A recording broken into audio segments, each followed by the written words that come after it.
क्योंकि कई बार बाहर जाकर के अगल बगल की बातें करते हैं। आज उन पत्रकार मित्रों से कहना चाहूंगा कि इनके ये चेहरे देख लें, ये खिले हुए चेहरे इसलिए चुनाव के परिणाम के बारे में बताने की आवश्यकता नहीं समझता। मैं मानता हूँ यही का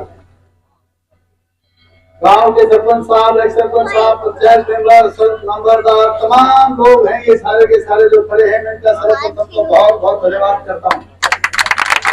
साथियों, आपने बड़े प्यार प्रेम और स्नेह के साथ जो कार्यक्रम ये रखा, मैं आप सबका आभार व्यक्त करता हूँ। कार्यक्रम तो हमने पहले कर दिया था, दौरा कर चुके, चौधरी कुलदीप बिश्नोई जी आए, हम आए आपके बीच और तमाम बातें रखी थी। आज फिर आपने इसी तरह के कार्यक्रम कर दिए। जब आपने ये कार्यक्रम किए हैं तो आप समझ सकते हैं कि नड़वा हल्के में जिस भी गांव में गया हूँ, इसी तरह के कार्यक्रम भी कर दिए। अब मैं क्या करूँ, वहां ना बोलूँ तो मुश्किल, बोलूँ तो लेट होता चल रहा हूँ। अभी कितने कार्यक्रम आगे के हैं, रात के 2 बजे तक वो कार्यक्रम पूरे नहीं हो सकते। इसलिए मेरे भाइयों, आपका जोश बड़ा जबरदस्त जोश है। कल की रैली के बाद आपका जोश और ज्यादा बढ़ गया है। रैली के जो थे चौधरी कुलदीप बिश्नोई जी, जिन्होंने वो जो पंडाल बनाया था, वो इस हिसाब से बनाया था कि ठीक है, इस हिसाब से काम का समय है। उस पंडाल वो इतना छोटा पड़ गया कि 3 गुना भीड़ बाहर खड़ी।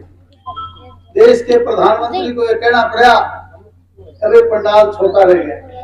पंडाल तो लोगों के भरते नहीं, कुर्सी खाली पड़ी रहती है और आप लोगों के 4 गुना 3 गुना तो ये इसलिए है कि आपका प्यार प्रेम और स्नेह स्वर्गीय चौधरी भजनलाल के परिवार के साथ है, कुलदीप बिश्नोई के साथ है, भारतीय जनता पार्टी के साथ। भारतीय जनता पार्टी परिवार और हमारा परिवार चौधरी भजनलाल जी का एक ऐसा परिवार है, पूरे प्रदेश में मैं कहूँ या पूरे देश में कहूँ तो भी कोई गलत बात नहीं होगी। राजस्थान जैसे स्टेट में जाने का मौका मुझे जब कुलदीप बिश्नोई के साथ लगता है, हजारों की संख्या में लोग ऐसे खड़े हो जाते हैं जैसे पता लग जाए 5 मिनट पहले भी, तो भी औरतें, बच्चे, तमाम लोग। दोस्तों, मैं आपसे एक बात कहना चाहता हूँ, मेरा परिवार के लोग, कभी गलती मत कर देना, इस परिवार को कमजोर मत होने देना। जब जब ये परिवार कमजोर हुआ, आदमपुर हल्का और नड़वा के अंदर विकास के काम की गति जो थी वो धीमी पड़ गई। आज फिर अवसर आया, आज एक ऐसा अवसर आया है कि हरियाणा प्रांत देश भर के चोटी के नेताओं में कुलदीप बिश्नोई गिनती में शुमार है। उनकी ताकत हमने तब देखी होगी जब टिकटों का बंटवारा हो रहा था। टिकटों के बंटवारे में 90 विधानसभा सीटों में से 2 दर्जन सीटों से अधिक सीटों पर उनका प्रभाव रहा है।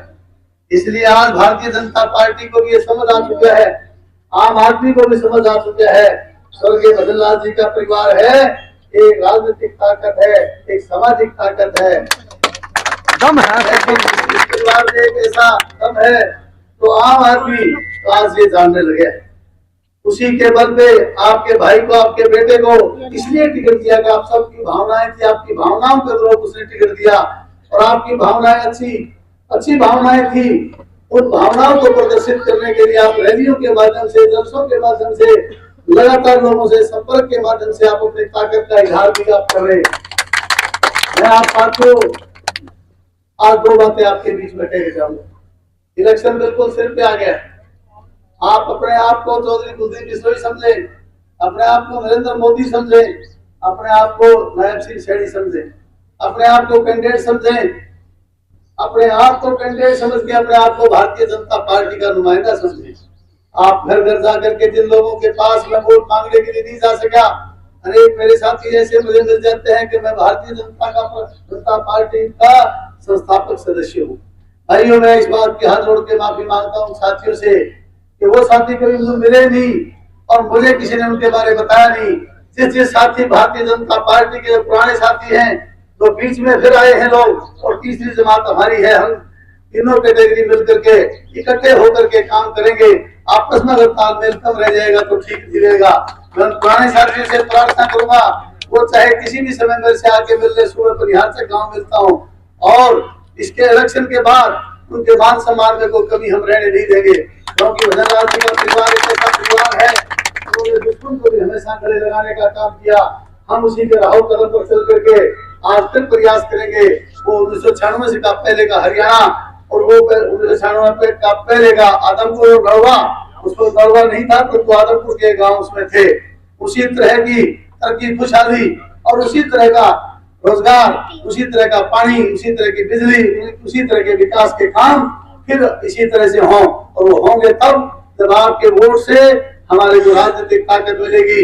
और हमारी जो राजनीतिक ताकत है तो चौधरी कुलदीप बिश्नोई को ताकत दे करके कुलदीप बिश्नोई देश के प्रधानमंत्री और मुख्यमंत्री से मिलकर वो 100 गुना ताकत हमारे को वापिस लौटने का काम करेंगे। वो 100 गुना ताकत आपको जब हम आपके इसी चौहान में ला करके हम देंगे तो वो राजनीतिक ताकत आपकी सामूहिक ताकत होगी।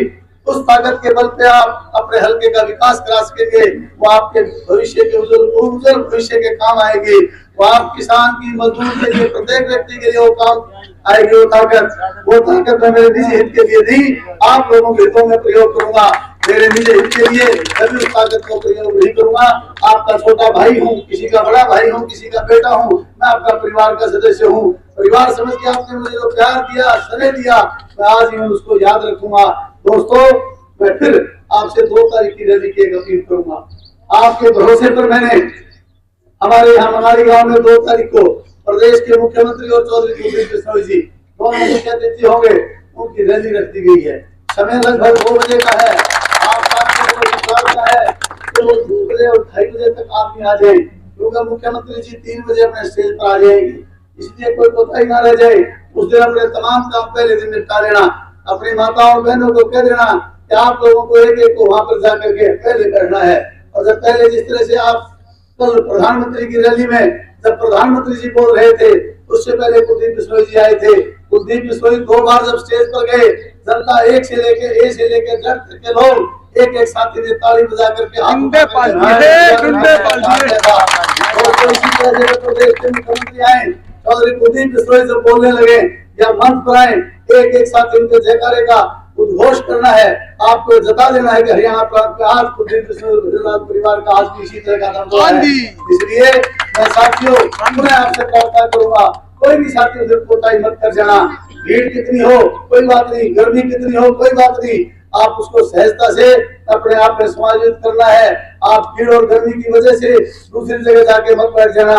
रैली कामयाब तभी होगी जब आप लोग सारे अंदर बैठ करके प्रत्येक उस नेता की बात को सुनेंगे और बात को सुनने के बाद अमल में लाएंगे। इसलिए आज फिर एक भाई से मेरी प्रार्थना है कि आप अपने घर घर जाकर के हर व्यक्ति से वोट मांगे।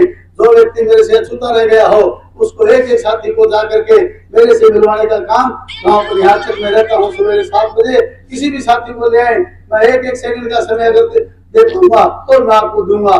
इसलिए पूरे आप भाइयों का अभिवादन करता हूँ, धन्यवाद करता हूँ, आपका स्वागत करता हूँ। भारी मात्रा में आकर के आपने हमारी बात को सुना और लगातार भीड़ इसलिए बढ़ रही है। तमाम जमातों के लोग, तमाम समाज के लोग अपने अपने समाज को इकट्ठा करके एक समाज ने ये गारंटी दी कि हम एक तरफा वोट इस बार आपको डालेंगे, उसमें मनाली गांव की अछूती नहीं है। इसलिए बहुत धन्यवाद आपका।